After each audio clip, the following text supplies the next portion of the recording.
Welcome back to the show, Blue Stable fans, Blue Stable podcast, official Colts podcast of Fansided. And guys, I am your host, as always, Michael Terrazas. Unfortunately, today, Destin and Rashad decided to ditch me, decided to leave me hanging. Destin, I guess had something better to do. I don't know. Rashad out there delivering all kinds of packages and everything. But they will not be part of the show today. It'll be me joined by a pretty good friend of mine. I consider him a great friend. I don't know what he considers me yet, but everybody, welcome Anthony Gulick. Welcome to the show, bud. Hey, thanks for having me on, man. All right. Well, hey, it has been a while since you and I sat down and talked football. It's been a while. I remember I first met you by having you on my show, and then everything just clicked. So, dude, before we get into all things Colts, man, you're a pretty big basketball fan, aren't you? Pretty big, man. Pretty Dude, what big. what do you think of these NBA playoffs, man? Man, Western Conference is looking, up in the air. I think there's clear favorites in the Eastern Conference, but if we're being honest,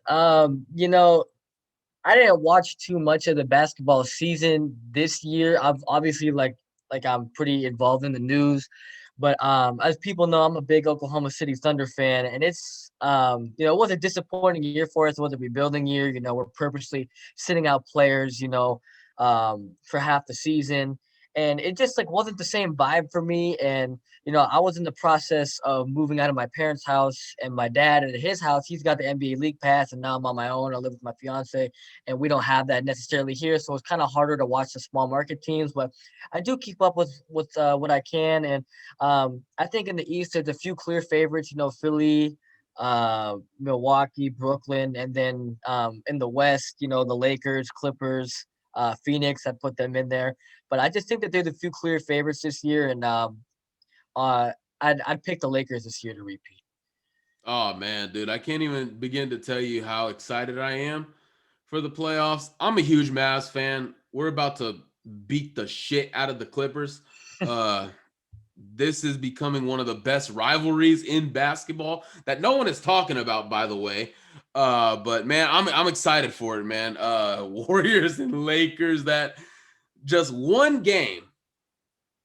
I'm scared for the Lakers, honestly. Yeah, me Just too. one game, not a 7-game series, one game going up against Steph Curry. That I'm scared for the Lakers. I'm sorry, hey man, I had to ask the question. We're about to get into some football here, but I had to ask the question. I mean, you're a Thunder fan, so I would really, really appreciate it if you could advocate the Thunder sending the Mavericks Lou Dort for a second round pick. Just second round pick. He's undrafted. No one Yeah. knew of him, so he doesn't have a big time market or anything. But if we can make that happen, man, we'll get it going. But guys, getting started with the show, we're gonna start off with Manscaped, our sponsor. The Lawnmower 4.0 is officially here, and it is the best one yet. Get 20% off and free shipping with the code Fansided at manscaped.com. That's 20% off with free shipping at manscaped.com and use code Fansided20. Unlock your confidence and always use the right tools for the job with Manscaped. So, Anthony, man, the schedule is now out. It's a lot of Colts fans had a lot of complaining about it, but in my opinion, we've been knowing the opponents we were going to face. We've been knowing them. The schedule was going to be tough regardless of how it got mixed up. But what were your initial thoughts when the schedule came out?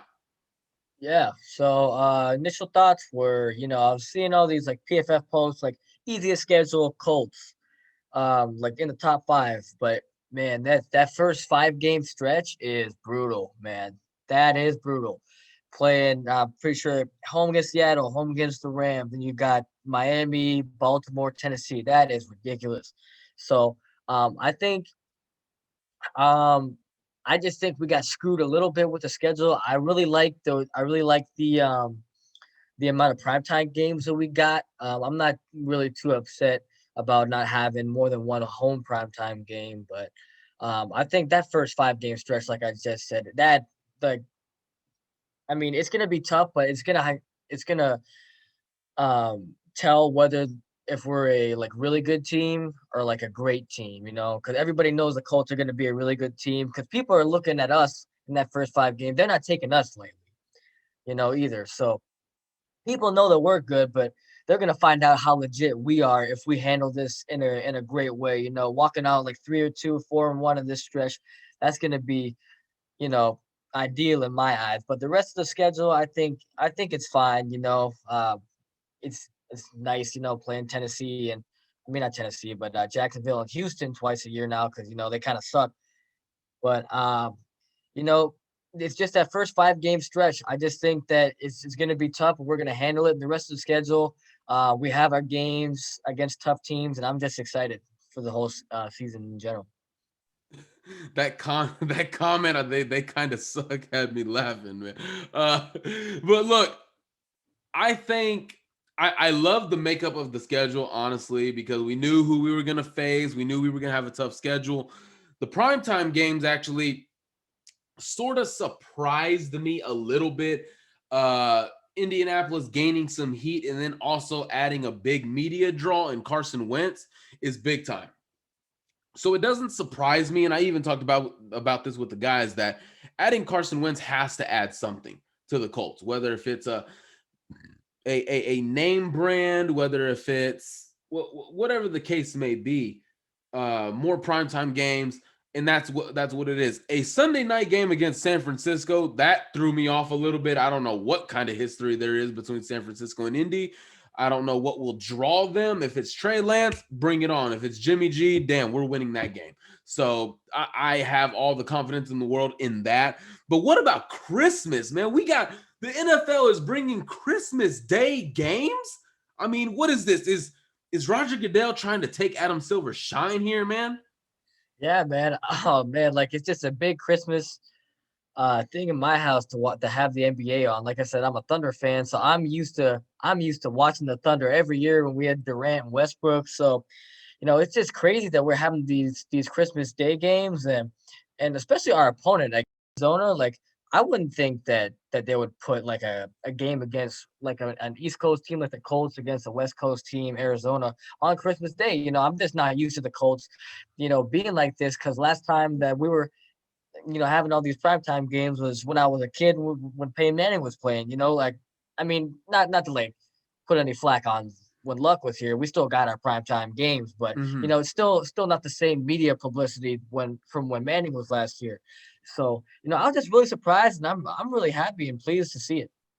Dude, I love the fact that we got a Christmas game, man. That's gonna be prime time. Everybody's gonna be watching football, and I don't think the NBA is going to take any eyes away. The NFL rules. The NFL is the bread and butter of sports in America these days. And I mean, unless there's just the epic matchup going on and something happens in free agency in NBA, like Kyle Lowry coming to Dallas and just whooping the shit out of the Lakers and Christmas Day, all that good stuff, then maybe. But man, when it comes, I like certain parts of the schedule. The bye week in week 14 is very, oh man, that's questionable. I probably would have liked it to be like maybe 11 or 12, but damn, dude, the league did not do us any justice. Getting that home primetime game against the Jets, easy win. They don't have a quarterback still. I don't care who the hell they just drafted. They still don't have a quarterback. So that'll be an easy dub. And I'm looking at getting Tampa Bay at home is going to be big time. And I love the fact that it's not the last game of the season because you assume Tampa Bay is going to be resting a lot of guys and that's going to take some shine away from the game. But this is going to be when both teams are trying to win. And I'm ready, dude. I'm the type that I want to face the best. I don't care how soft of a schedule, how tough of a schedule, or who we face in the playoffs. I want to face the best. And I honestly, man, I'm jumping for joy at this schedule. So the first 5 games, are you good or not? I don't need to hear that you needed to start the season off with 2 easy games to get yourself into play and then, let's see if you're good. No, from week 1 to week 17, not week 14 to 17, not week 6 to 17. It is week 1 to week 17. That's where we judge football games. So I love the makeup, man. Week 2, the Rams. I'm going to that game. Purchased my ticket already. I mean, section 404, guys, the blue stable section, catch us all there. Not everyone at once, because I'm not trying to get kicked out because of, spacing issues and everything. But check us out there. Make sure you're getting your tickets. Anthony, are you coming to a game this year? I am. So I am actually going to be at the home opener against Seattle. I was thinking about what game to go to. I was thinking about Tampa Bay, Oh, yeah. Yeah, because it is also they came out. I think it was yesterday or today. They said it's gonna be the game where Robert Mathis gets inducted into the Hall of Fame. I mean, not the Hall of Fame, the Ring of Honor. So these guys are gonna come super juiced up. But I was thinking about that game, but I've never been in Indy before, and I just feel like the fans are gonna be really excited because I know Jim Irsay, he wants everybody to be at this game. We're going for full capacity. It's what he said, at least, because last season was you know, the social distancing thing. But um, I'm just really excited to get to this game. I feel like everybody's itching to get back in the stands, and it's against a quality opponent, and so that's the game I'll be going to. There's a lot of eyes on Indy, and especially early in the season, there's going to be a lot of Yeah, excitement. I've never been to Indy either, man. I'm from Texas. You know this. I've been to AT&T Stadium up the road 2 hours away like 10 freaking times. I want to see a new stadium, yeah. and being able to connect with some of the guys, with some of the fans down there in Indy, man, it's going to be exciting. It's going to be, oh man, I can't wait, man. Yeah, I can't wait either, man. I also forgot to mention, I also will be at the Buffalo game. So right now I'm in Erie, Pennsylvania. We're like right in the middle of Cleveland, Pittsburgh, all that Buffalo, all that. I'm like literally right in the middle of all three. So not playing Cleveland or Pittsburgh this year, but I will be making the hour and a half drive to Buffalo, New York for a playoff rematch. That's gonna be a hostile environment. Like, especially with Bills Mafia in the stands. Like my dad, my grandpa, they've been to, bunch of Bills games in the past because they're Steelers fans. And they're like, man, you never wear like the opposing teams jerseys and stuff at Bills in the Bills stadium. I'm like, man, I want that, man. I wanna wear my Colts stuff. Come on, man. Like I want that. So that's gonna be a good game too. Well, I sure hope it doesn't snow because, buddy, you will be out of luck if it Oh does. yeah. I remember I went out to the Cowboys Thanksgiving game when they played Buffalo. Dude, man, Buffalo fans are probably the most annoyingest bunch of fans ever, dude. Like that freaking chant is so annoying. I can't even remember it, but it was some chant that they kept saying over and over. The walk to the stadium, going up the stadium, going down the stadium, and the concessions at halftime. Jesus, man. Oh my gosh, I could not stand that. Whatever chant it was, glory to them. Had a great season, obviously, on the come up. But moving on here with the schedule, what are your predictions right now? Of course, it's early. We don't know what the roster is going to look like, how guys are going to look in preseason. So where are you at prediction-wise? Oh man, wow. Right now I'm predicting I want to say 12-13 win season. That's bold, but it's pretty bold. But I'm gonna say it only because last year coming into the year, you covered last season with me.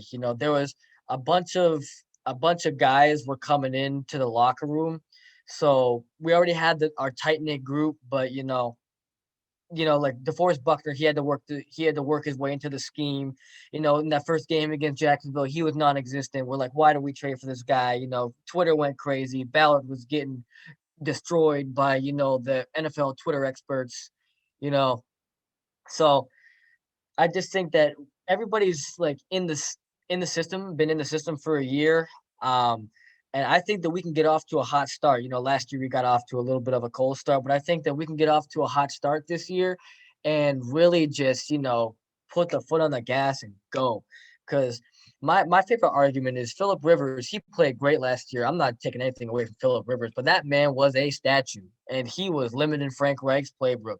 And I don't care if Carson Wentz is freaking limping out there. He's still gonna move better than Philip Rivers did. He's gonna escape the pocket and at least create plays. So I think with a more limited playbook, people have to respect Jonathan Taylor and the RPO now.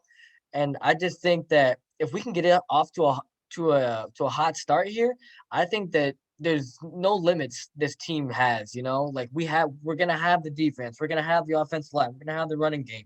We're just missing that piece. And if Carson Wentz is great, I'm predicting a great year for us. I'm not mad at the record. That is very bold, 12-13 with the schedule.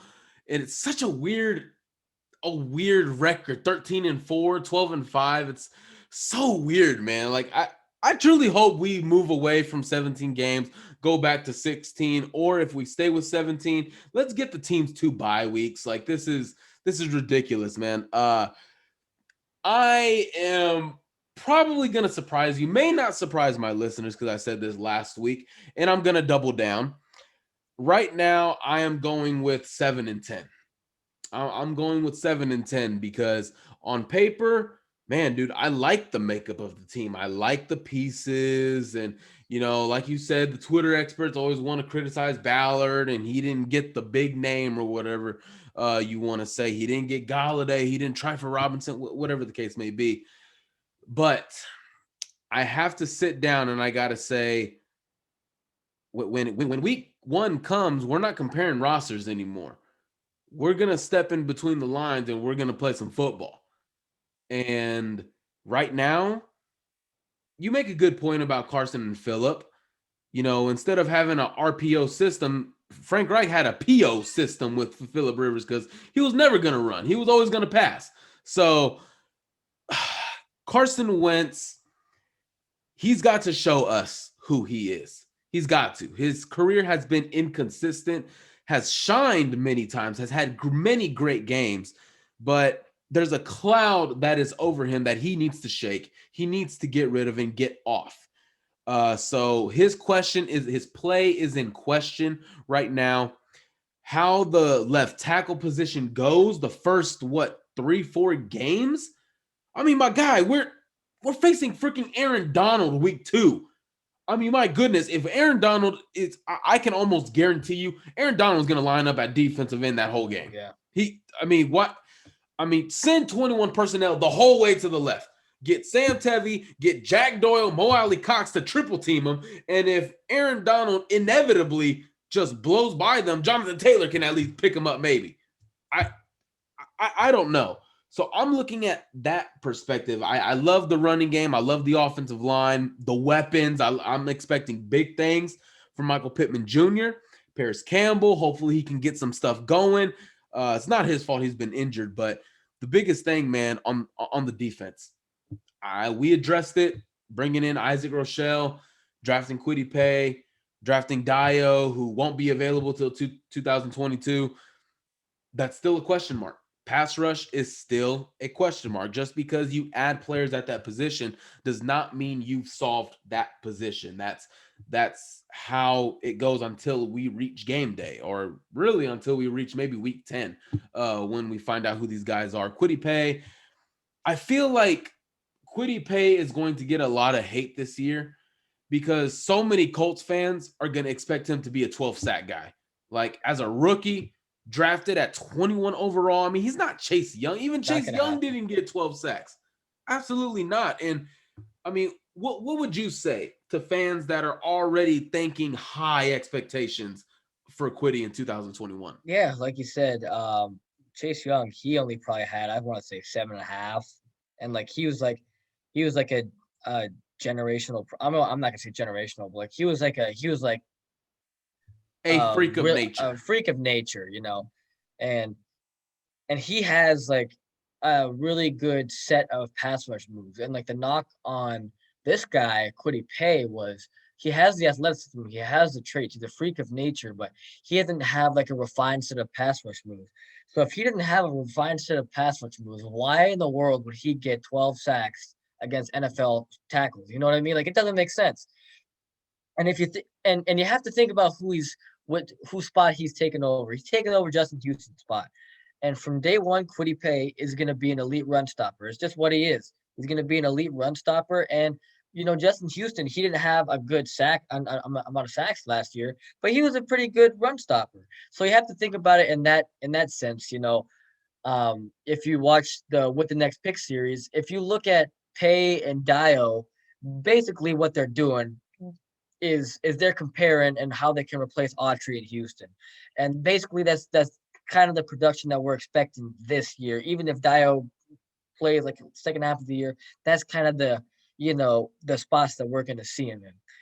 But Quiddy Pay, I'm honestly expecting less. I'm gonna say 5-6 sacks this year. I'm not expecting in the sack numbers. I'm not gonna be looking at too much. I'm gonna be more looking at say pressures, and I'm gonna look at him in the run game because he can be productive without getting sacks. But like you said, he's gonna get a lot of hate unnecessarily because he was a first round pick. But I got faith in him, and I don't think he's gonna do too crazy in the sack department. But I think he'll be pretty good.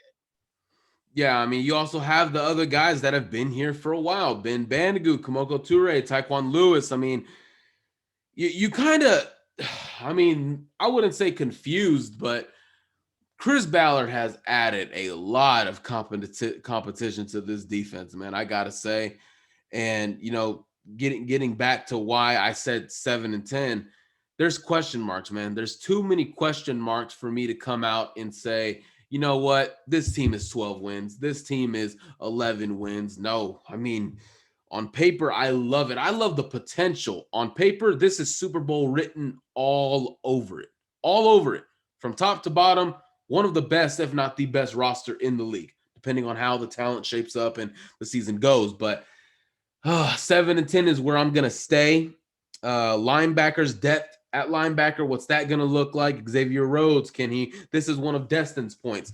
Can he repeat that same kind of production in 2021 the way he did in 2020? TJ Carey, is he going to have another solid season? Marvell Tell, what jump is he going to make? Rocky Sin, he needs to really assert himself into this role, depth chart, franchise, whatever you want to say, because I feel like honestly this is a make or break year for him. I honestly feel like, and Chris Ballard at the end of the year said that a lot of people want to judge a guy on a one play performance, but no, you got to go one by game. And the thing about Rock is he's been inconsistent. He's had great times where he is in great coverage, other times where he just got flat out beat because he second guessed, he bit on the fake, he bit on the inside move, and the guy bounced it out. Whatever the case may be, there's too many question marks. I love the safety tandem we have, Kari, Julian. I think it's their time. I think it's our tandem for years to come,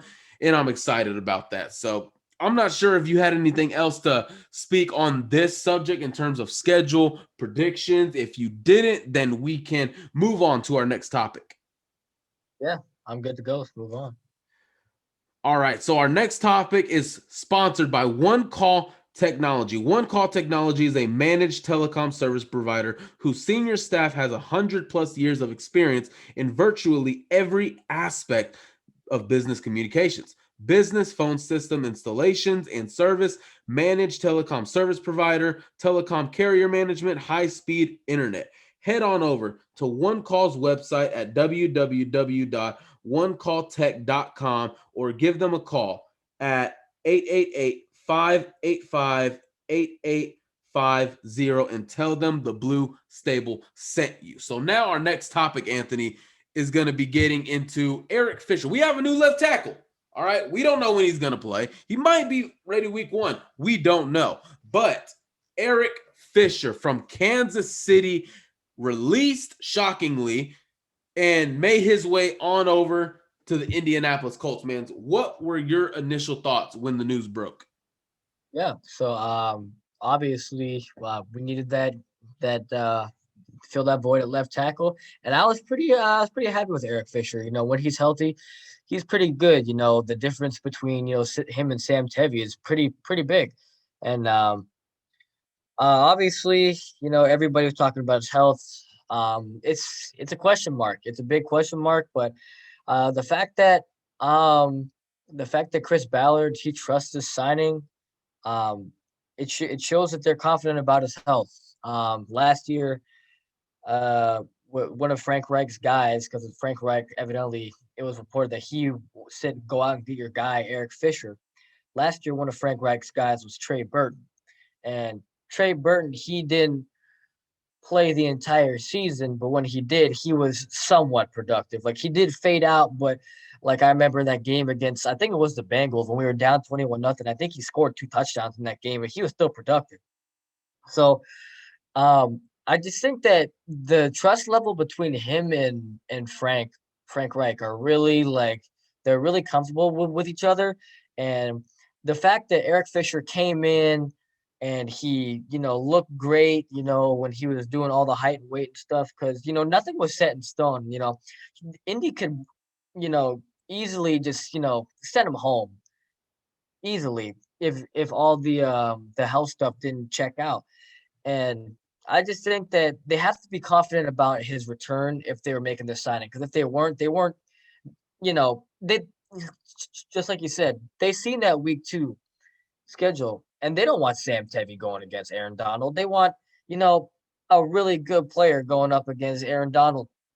And even if you want to, compare like the next few weeks after, like the Dolphins have a talented defensive line, the Ravens have a talented defensive line, even Tennessee, we're facing our old guy, Danico Autry and Bud Dupree, who they just picked up.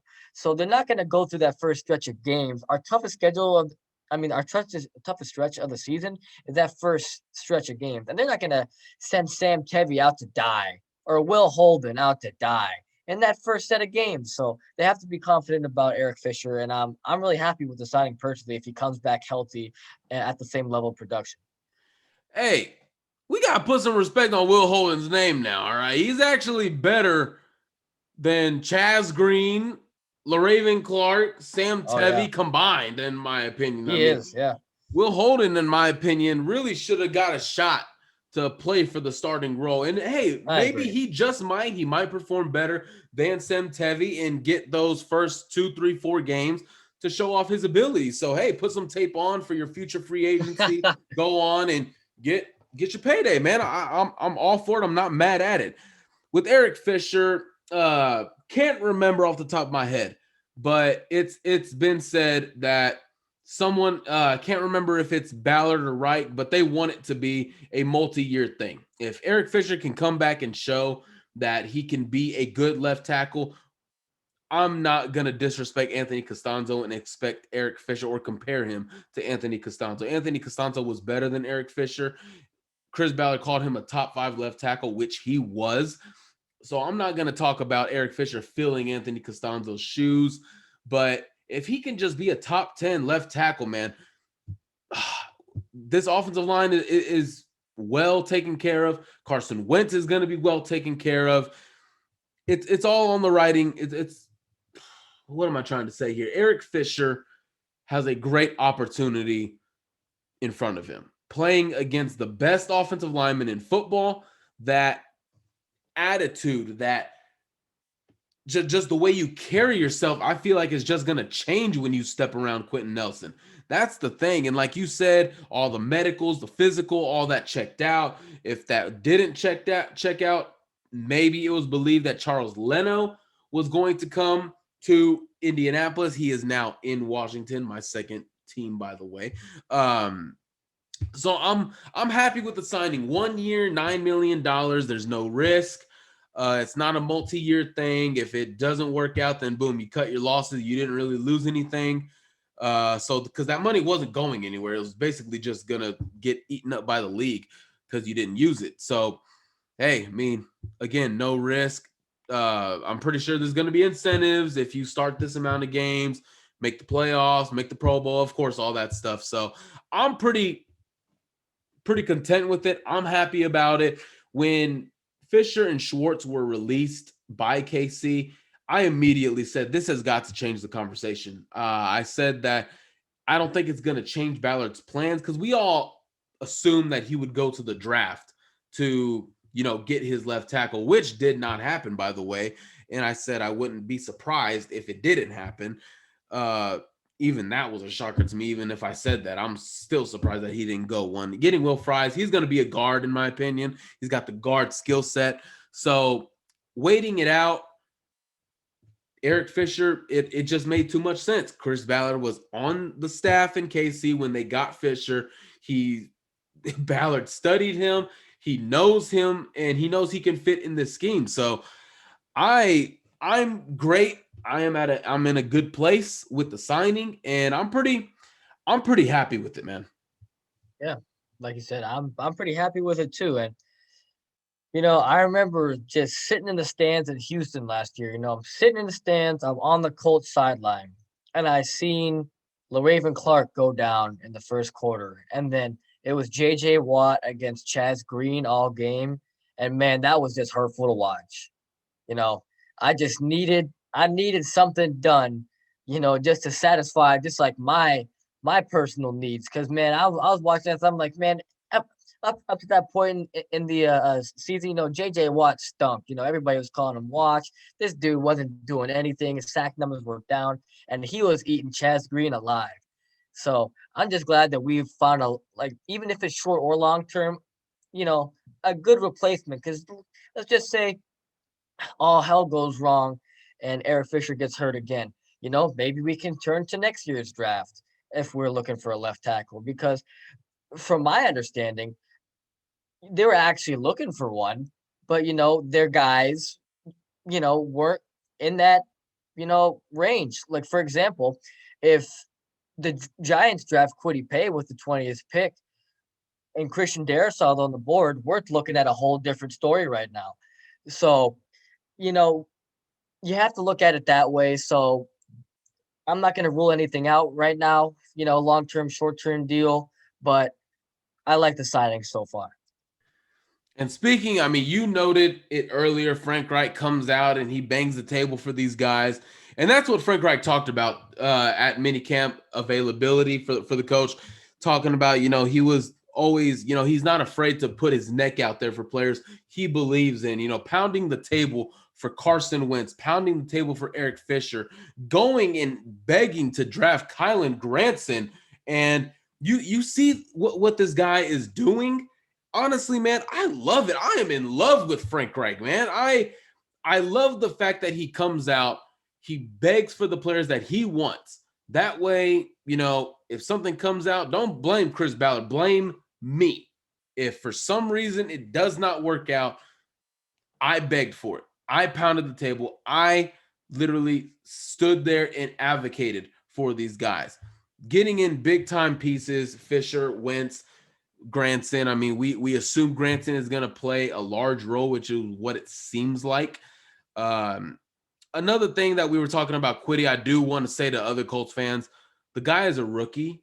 He played at SMU. There wasn't, I don't want to seem like I'm speaking ignorantly here, but I would like to think, in my opinion, that there wasn't too much development going on at SMU for Granson. Now, that is my opinion. I'm not quoting anyone. I didn't hear anything. No, it's just my opinion. So coming in as a rookie, guys, he's not going to be a 1,000-yard receiver. He's not going to be the next Darren Waller immediately, guys. Come on now. I mean, sitting here and saying Granson's going to light it. I mean, guys, come on. He's a rookie. So, man, what does this Anthony, what would this do for the team? To know that you have a guy who's the leader of your team, who is pounding the table for guys to come in. He believes in these guys. What do you think that does for a team in Indianapolis? Yeah, you're just like a whole new fire that's just igniting this team, Um, like him excited, it just gets the players excited. Like like we said, Philip Rivers last year, he was at the end of his career. He was, who knows what could have been going on in his mind. He could have been thinking, "Oh, should I go or should I stay?" And you were on that conference call with me with Frank Reich when we had the opportunity to speak to him. And first thing I said to him, I mean, it wasn't my only question, but first thing I said to him was like, "How excited is Philip Rivers?" Because they could be in this different mindset. And the fact that Frank was so, you know, excited about having him in, that made Philip excited. And it just boosts everybody up in the locker room. Everybody sees what's going on social media. Everybody wants, like, say this guy, we want, when Philip Rivers was struggling, they said, we want this guy out of here, trade for somebody, or we want Jacoby Brissett to start, which obviously didn't work the year before. But, you know, Frank Reich's like, nah, I'm sticking with my guys. I got faith in my guys. And I just feel like it's just a different feeling than when Coach Pagano was here. And that's not a no hate to Chuck Pagano, but I mean, I hate to say this, but like the most motivated the team was when he like had leukemia and they were playing for him. But like other than that, like from top to bottom, like I'm not saying including Ursay in this because Ursay, I feel like he's a great owner, but from Grigson down, like there was no real like sense of urgency. But now I feel like there's a real sense of urgency, and you can tell these guys want to win. If we want to stay complacent and if we want to stay being decent, he's not going to go out and make all these moves that he did. Like if he wanted to, play it safe, he could have traded back into the second round, and he would have, drafted, you know, who knows who he would have drafted, but. I just feel like it's just a different feeling in the locker room, and I'm just like I'm like motivated as a fan. I'm just excited. After meeting the guy, you met the guy. I think he's a great guy, and I just feel like it's just a different feeling that we're gonna be having in the locker room for a while. Everybody last year wanted him fired, but I'm like, come on, man, like, come on. The craziest thing about that, remember in 2019 where the Colts defense was just getting annihilated every week. Everybody was saying, fire Matt Eberflus. Yeah, And then the very next year, they said, fire Frank Reich and promote Matt Eberflus. yeah, That was the stupidest thing I've ever heard of. So Frank Reich is the guy that brings energy. He brings motivation. He's a guy that you want to play for. And you're absolutely right. No hate to Chuck Pagano, but come on, man. I mean, he would be probably maybe one of the worst car salesmen ever. Like I would probably get bored trying to buy a car. I would probably just go to another dealership. And maybe that Chuck Pagano could be selling me the truck of my dreams. And he would put me to sleep and I would go buy some other cheap truck from somewhere else that I wasn't prepared to buy. Maybe. But I just can't.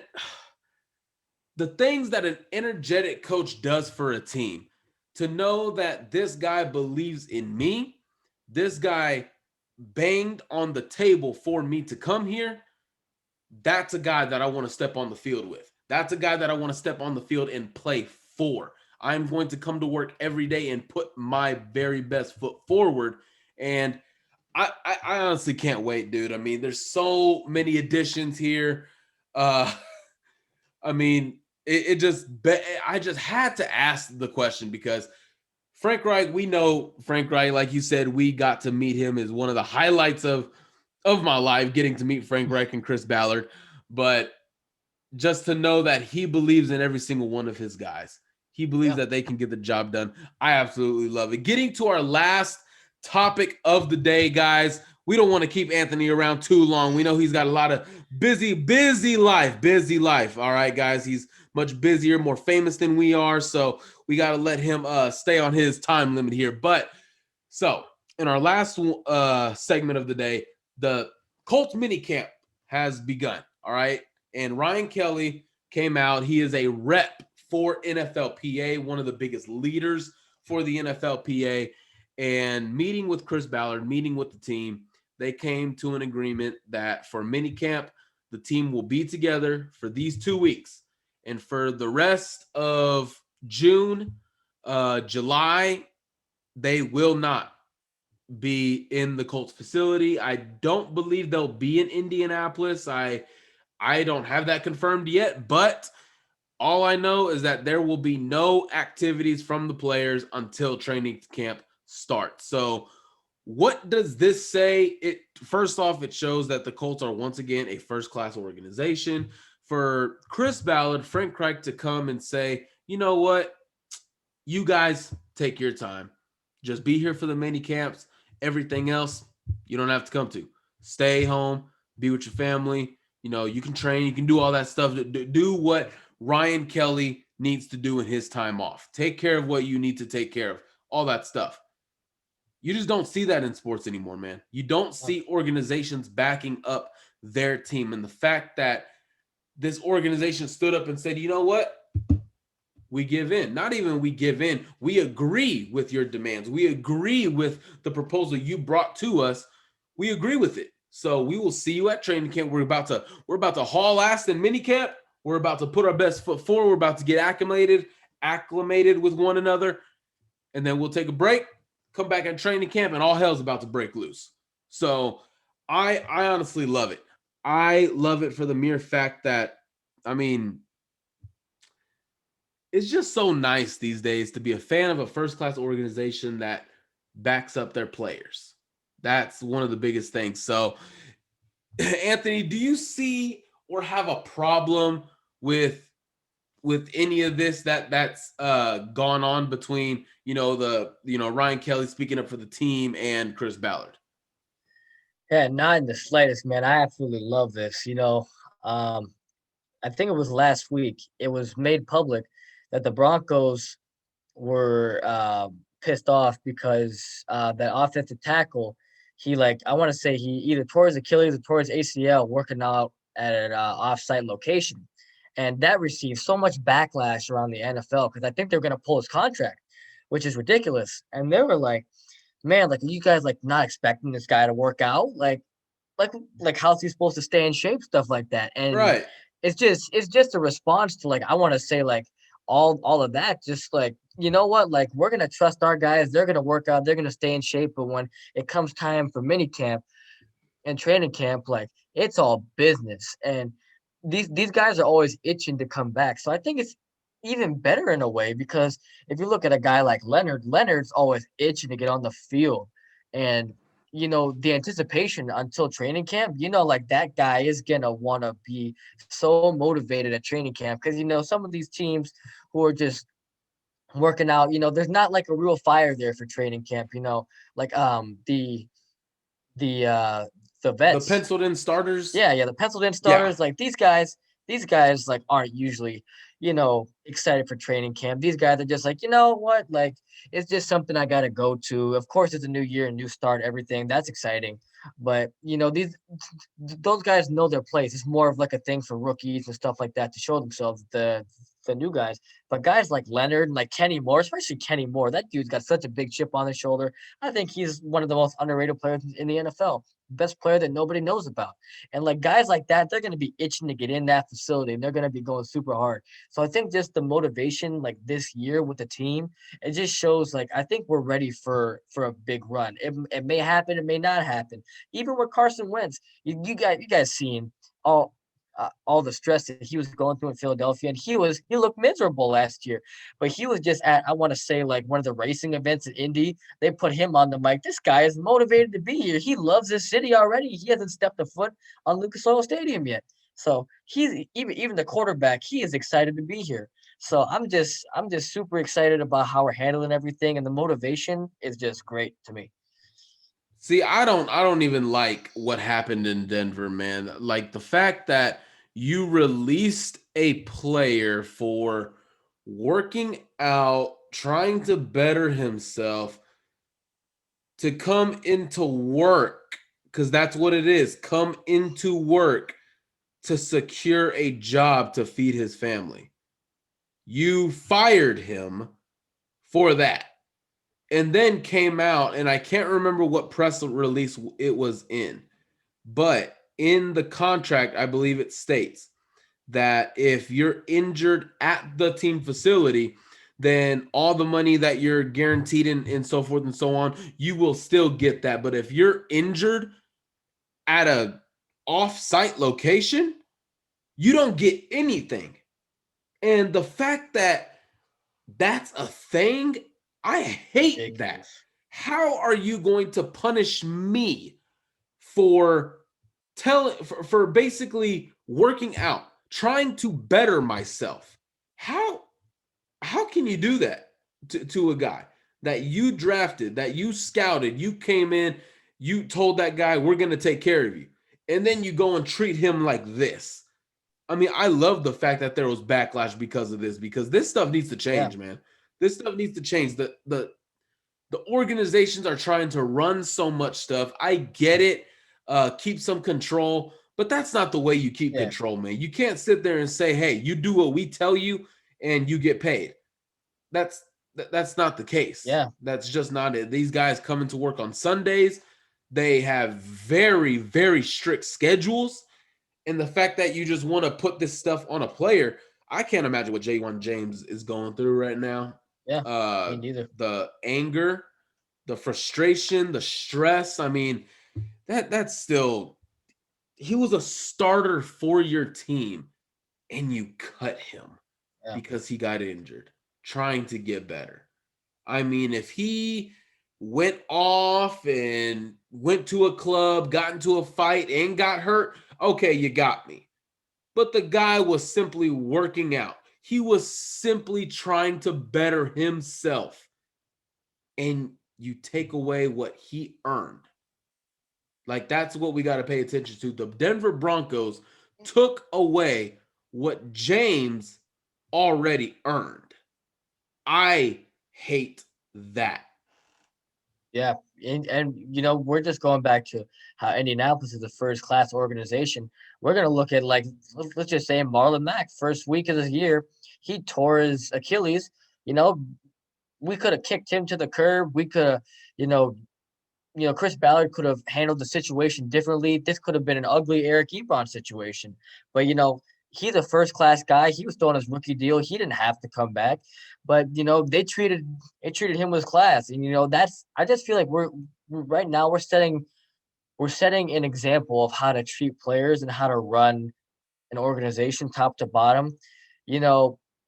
That Denver situation is basically, it's the upper level management. It's kind of like how Ryan Grigson was, but now we're just looking at how Indy does things. And the NFL, I'm not going to get into this because it's a whole other conversation, but the NFL, the owners are like more, I don't know, like the term like basketball players that use like slave owners, you know what I mean? Like, in quotation, slave owners, because, like, it's basically just like, do whatever I say or I'll cut you. And I was looking at stuff in the draft, like the Steelers GM was talking about, like, we'd rather take a player that played in 2020 than opted out, because we want, basically, that's basically telling everybody else, like, we want a yes man. We want somebody that's gonna, he's not gonna do what's best for himself. He's gonna say yes to whatever we want to do. I'm not gonna get into that. That's a whole nother thing. But I just feel like we treat our players with class, and other owners are acting that way. But Mr. Irsay, he does a great job. Chris Ballard, he does a great job. And that thing in Denver, just, it shows you how exactly, like, the opposite of how you handle situations. Yeah, man, I think we wholeheartedly agree on that. And guys just get taken care of. And you're right. I believe Marlon Mack was the first free agent signing for the Colts. I believe just a running back was the first guy taken care of in Chris Ballard's book. That's all you got to say. I believe after him, it was Isaac Rochelle and just a slew of other guys that got taken care of. But the fact that Marlon Mack was the first one to get taken care of just speaks volume to the guy he is, the athlete, the player he is. Because let's all be honest, man, he was tearing it up and unfortunately had an injury. Now he's number 3 on the depth chart. So, hey, I mean, guys, this has been fun. It's been a great debate. Anthony, I know we got to let you go, man. Thank you. It was sort of last minute, but thank you, man, for jumping on. Thank you for, taking it back to the past, talking some football with you again, dude. I hope this isn't the last time we see you, but, where can we find you on Twitter? All right. So, my username on Twitter for my personal account is going to be AG Splash _ So it's just going to be AG Splash _ And then I also have a podcast. It's called Colts Beats on the Say It Again network. That's just SIA Colts Beat on Twitter. And everywhere else on my social medias, it's just my name, Anthony Gulick, no spaces. And then obviously I have my link tree there with all of my work. So you'll find every article and podcast I've ever done there, just to promote myself. a little bit. So people, I'm also a writer. I don't know if it was mentioned earlier. So I do write articles about the Colts, and you can also find me and Michael's previous episodes. Every episode that I've ever been on with Michael in the past, it's there. Anywhere on social media, just my name, and then on Twitter, it's the same. All right, guys. Well, he is Anthony Gulick from the Say It Again Network, Colts Beat. I am Michael Terrazas. And guys, thank you again for tuning in to this episode. Hopefully, Destin and Rashada will be joining us Thursday. Man, I did miss those two, but it was definitely great to sit down with Anthony and talk football again, guys. So, guys, we will see you later on this week. Stay blessed. Have a good one.